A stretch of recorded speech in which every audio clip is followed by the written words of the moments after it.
नमस्कार। जय श्री कृष्ण। मैं हूँ शैलेंद्र कुमार भारद्वाज। भगवान जी कहते हैं कि ना मैं बंधता हूँ और ना मैं बांधता हूँ।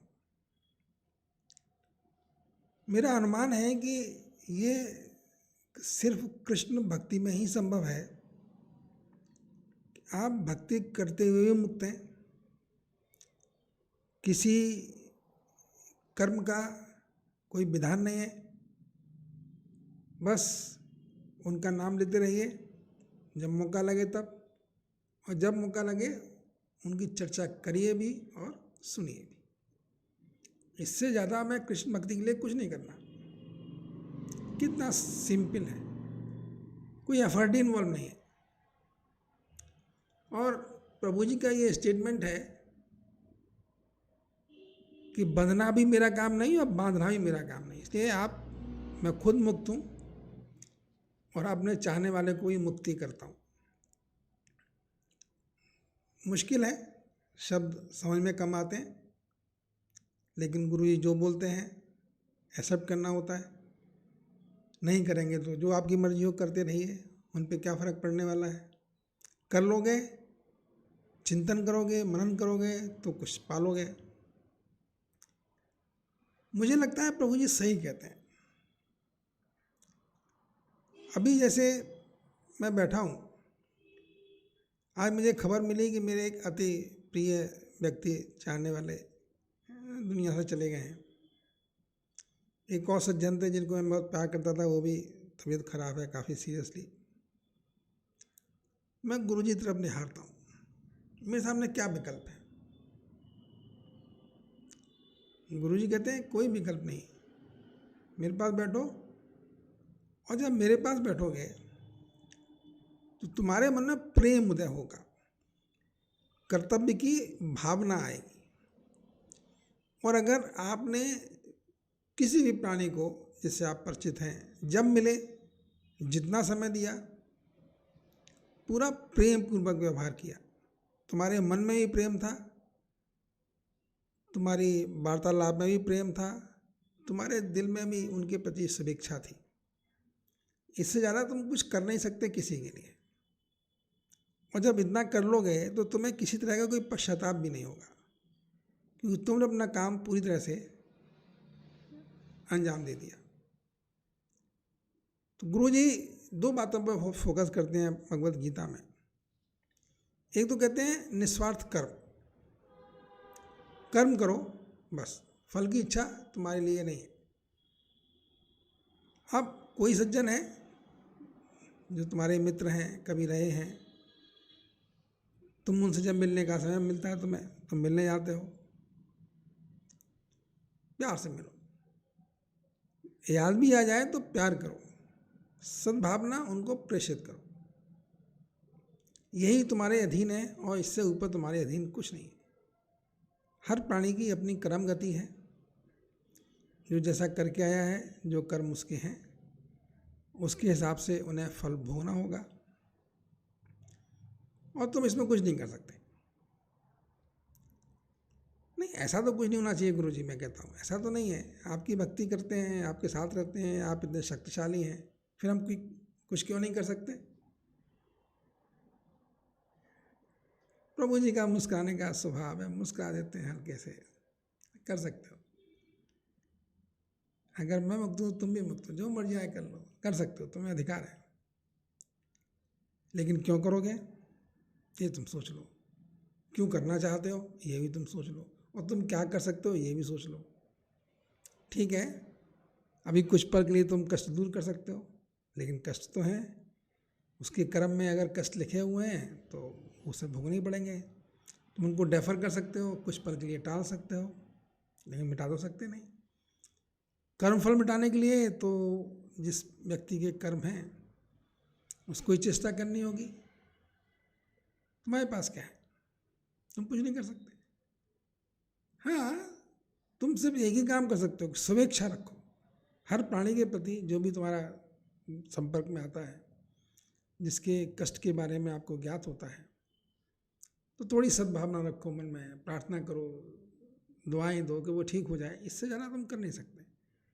और दुआ भी एक लिमिटेड ही करनी है, क्योंकि अति दुआ भी ठीक नहीं है। एक दुआ होती है फोर्सफुल करना, नहीं प्रभु जी ये कर ही दीजिए। एक होती है अच्छा खुश रहिए प्रभु जी, उसको ख्याल रख लेना बस। क्योंकि दूसरे तुम्हारे स्टाइल में ना आग्रह नहीं है, निवेदन है। आग्रह के लिए आप बहुत प्रेशर से बात करते हैं, ऐसा कर दीजिए। निवेदन करते हैं तो जी मेरी इच्छा थी ऐसे, अगर आप कर देते तो अच्छा था। प्रभु जी के सामने दोनों चीज़ लागू होती है, एक आग्रह करना, एक निवेदन करना। अगर आप बहुत तीव्र ऊर्जा से आग्रह करते हैं तो आपकी बात मान ली जाएगी, कुछ पल के लिए, कुछ क्षणों के लिए, तब तक मान ली जाएगी जब तक आपको ये समझ ना आ जाए कि आग्रह करना उचित नहीं है। तुम्हारा आग्रह करना एक अनुचित प्रयास है जो तुम्हें नहीं करना चाहिए। तुमको प्रकृति की कार्य प्रणाली में दखलंदाजी करने का हक नहीं है। ठीक है, प्रभु जी सुन लेते हैं, थोड़ी बहुत बात मान लेते हैं, तो इसका मतलब ये थोड़ा ना है कि तुम प्रकृति की कार्य प्रणाली में ही दखलंदाजी करना शुरू कर दो। अब प्रकृति की कार्य प्रणाली क्या है? जो जैसा कर्म करता है उसको वैसा फल देती है। आना जाना लगा ही रहता है, इसलिए आने जाने के बारे में तो प्रकृति की भी सोचती नहीं है। उसके लिए किसी का भी मृत्यु और जीवन ऐसे ही है जैसे रातों दिन, तो उसको तो इससे कोई फर्क नहीं पड़ता कि कौन जा रहा है, कौन आ रहा है, कौन मर रहा है। तो प्रभु जी की बात करने का स्टाइल बड़ा डिफरेंट है। क्वेश्चन भी करते हैं, बातें भी करते हैं। बोले तुम्हें क्या फ़र्क पड़ता है, तुम्हारे सामने चींटी है ना, या चींटा है, या कोई मकड़ी है, कोई मच्छर है, तुम तो मच्छर को मार भी देते हो, मकड़ी को भी मार देते हो, तो तुम्हारे लिए मृत्यु का क्या मतलब है? तुम्हारी मृत्यु मृत्यु है, उस चींटी की मृत्यु मृत्यु नहीं है। तुम इंसान हो तो तुम्हारी मृत्यु की बहुत अहमियत हो गई, और वो चींटी बेचारी मर गई, उसकी कोई अहमियत नहीं है। जो तुम्हारी गलती से, तुम्हारी लापरवाही से, या तुम्हारे कर्मों से उसकी मृत्यु हो गई। तो मृत्यु तो सेम है, चाहे वो चींटी की हो, चाहे आदमी की हो, चाहे हाथी की हो, कोई फर्क नहीं पड़ता कि आपका शरीर कैसा है। मृत्यु का मतलब है शरीर को छोड़ना।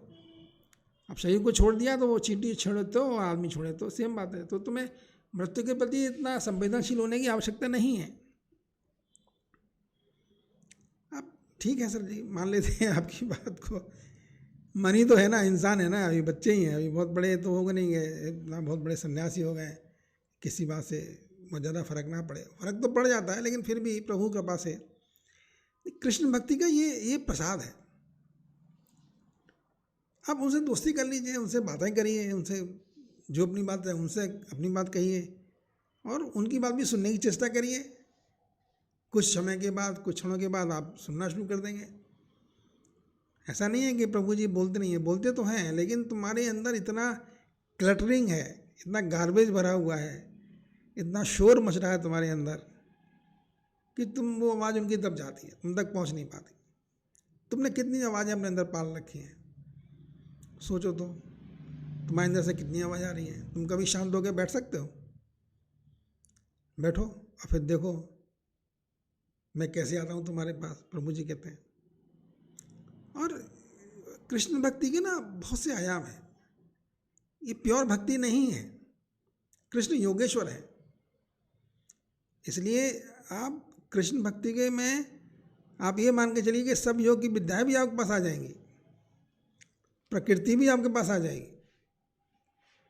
क्योंकि कृष्ण के पास आप पहुंचोगे ना तो पता लगा कि प्रकृति भी वहीं पे खड़ी हुई है, योग भी वहीं पे हैं, सब तो वहीं पे हैं। एक बहुत बड़े ऑफिसर थे, उनके नाम से लोग कांपते थे।